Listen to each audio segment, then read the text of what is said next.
I want to show you something. I think Lady Justice can wait. Think you need a lawyer? You know a good one? Nope. The job isn't for Venegas. It's body work for a journalist who's going to interview him. Just show up, be some window dressing for her, make sure she doesn't get groped. 20 grand says you are.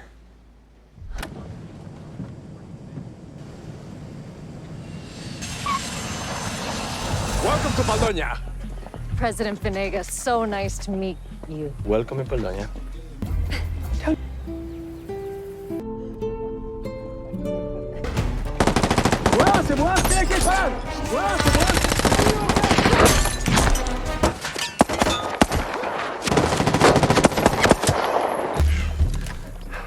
Where is Venegas? The movie opens with former Special Forces operative Mason Pettitz reflecting on his life, explaining that joining the Army was always his true calling. We see glimpses of his early days as a private, driven by a strong instinct to protect the vulnerable. Although he initially pursued a career in law and became successful, Mason soon realized that a quiet family life was not fulfilling. He eventually enlisted, rose through the ranks, and joined Special Forces, where he finally found a sense of purpose and happiness. During a mission to eliminate a dictator named Venegas, Mason is the first to rappel from a helicopter when it is suddenly struck by a rocket. The aircraft crashes, and Mason suffers a severe back injury that forces him out of the military. The discharge leaves him feeling lost and purposeless. Do you know that feeling when you're doing exactly what you were put on the earth to do? No matter what happens, everything will be okay. Yeah. Me neither. The wife, I probably didn't want to know either. When did you decide to stop trying? I enlisted in the fucking army? It started when I was a kid. I always needed to help people. Hey, leave him alone! I became a lawyer. I found something worth doing. I found myself. I found love. I found family. I found purpose. It's President Venegas!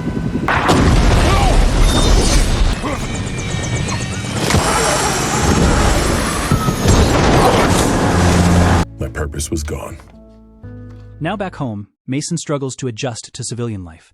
One morning, his wife Jenny asks him to take their daughter Casey to school. On the way, Casey mentions a boy bothering her, and Mason jokingly gives her overly aggressive advice, which later backfires. Mason! Casey's gonna be late for school. Good morning. There's a boy named Chase that bothers me all the time. He tries to kiss me and stuff. That makes it even worse. At work, Mason handles trivial legal cases, further highlighting his dissatisfaction with his current life. So I told them, they can't charge me those calls. I didn't make those calls. I don't even know any of those numbers. They won't leave me alone, man. So you want to hire me to argue with your phone company for you? Just my old phone company. You have my word. I will make this all go away. Thank you. His old Special Forces teammate, Sebastian, soon visits and invites him to check out his private security company. What are you doing here? How'd they get you in a suit? I could ask you the same thing. I want to show you something. Contracted Defense Initiatives, CDI. The organization boasts advanced military equipment and elite personnel. Contracted defense initiatives. We can operate in any environment, in any operational condition. The whole kit. Although Mason initially rejects the offer, believing it borders on mercenary work, Sebastian persuades him to take on a simple protection job. The assignment involves guarding journalist Claire Wellington, who plans to interview Venegas, who is still in power. Despite his hatred for the dictator, Mason reluctantly accepts the job after hearing the pay. Asking as a personal favor. I've got an easy personal protection detail. It's a one-off. Just help me out, huh? For the guy that killed half our team. The job isn't for Venegas. It's body work for a journalist who's going to interview him. Just show up, be some window dressing for her, make sure she doesn't get groped. 20 grand says you are. Meanwhile, tension builds at home. Jenny becomes frustrated with Mason's behavior and suggests he move out temporarily. Their argument escalates, but she ultimately encourages him to take the job, hoping it will help him rediscover himself. What do you mean you're going out of town for a few days? Took a job. What? Yeah. So you just said a minute ago that I wasn't a real lawyer. What job is this? Let me make this money, okay? On second thoughts, actually, you should go to fix yourself.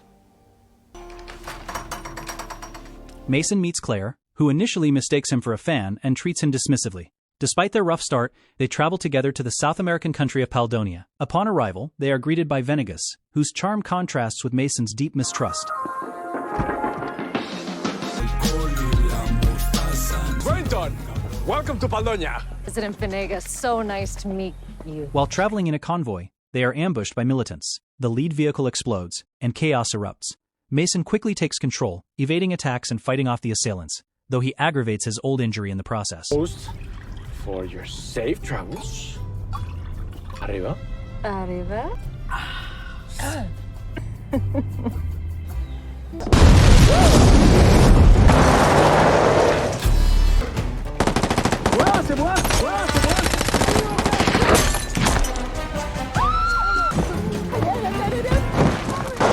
Stay down!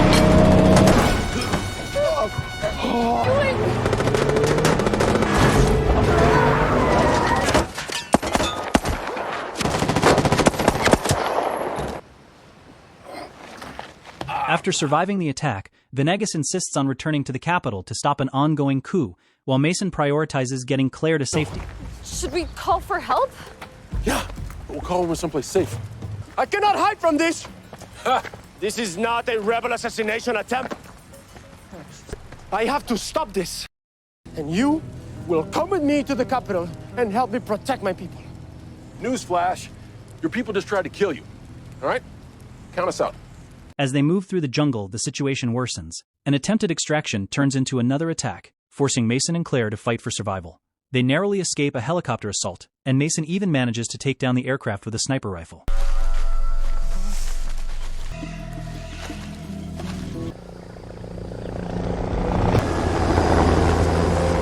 Not good. Run. Run!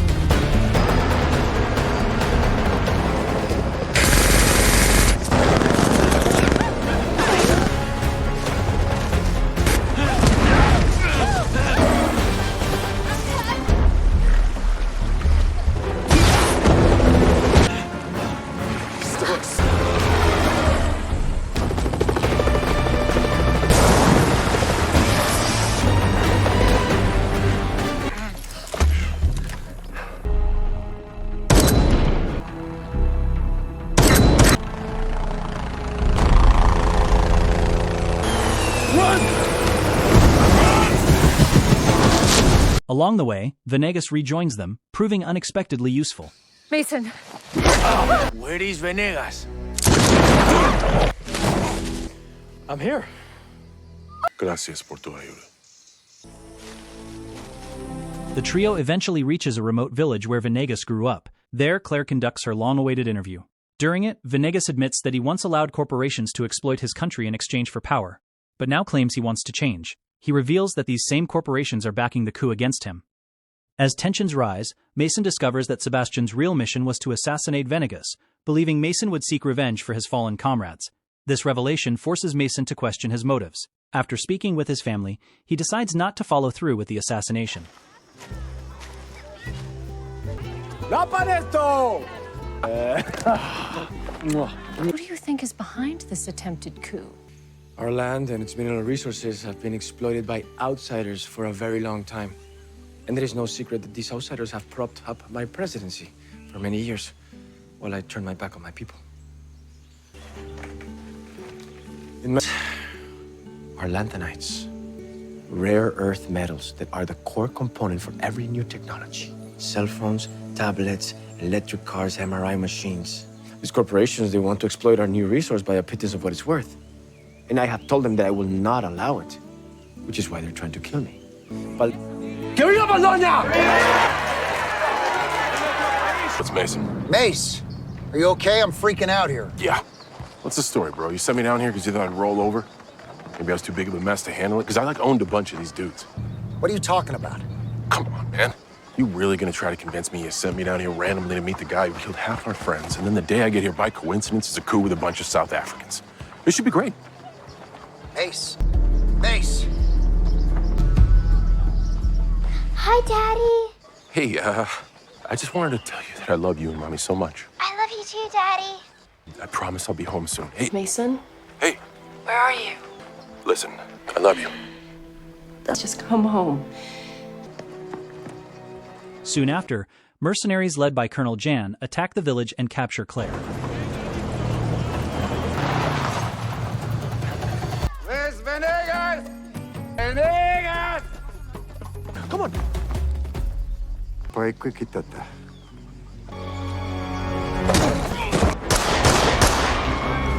Get off! No, I have...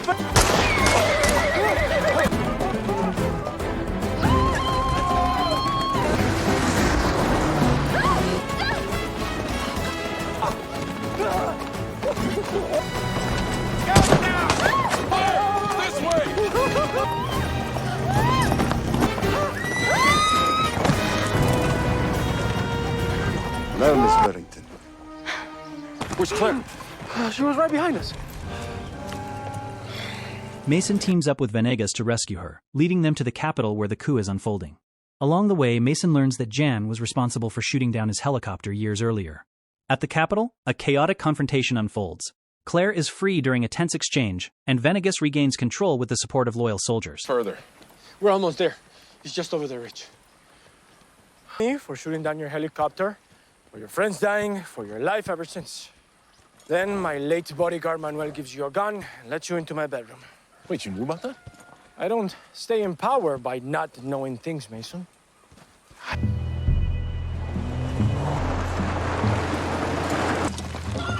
Four of us.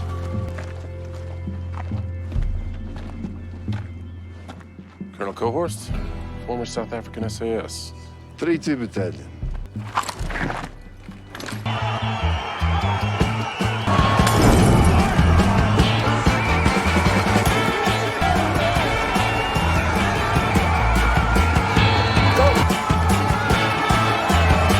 Battle breaks out between government forces and the mercenaries. Mason confronts Jan in a brutal fight and ultimately defeats him with Claire's unexpected help.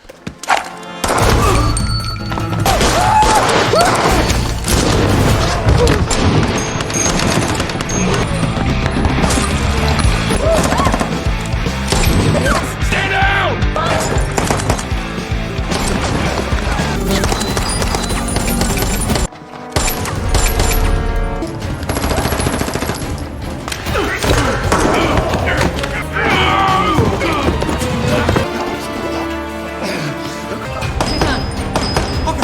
There were several of us. I told you I could help. With the coup crushed, Claire's footage goes viral, reshaping public perception of Venegas. In a surprising move, Venegas announces his resignation and promises free elections. Welcome. As of today, I am no longer the president of Paldonia. Mason returns home to his family, finally at peace. As he reunites with Jenny and Casey, he expresses his commitment to rebuilding his life. Oh, baby. Here I am.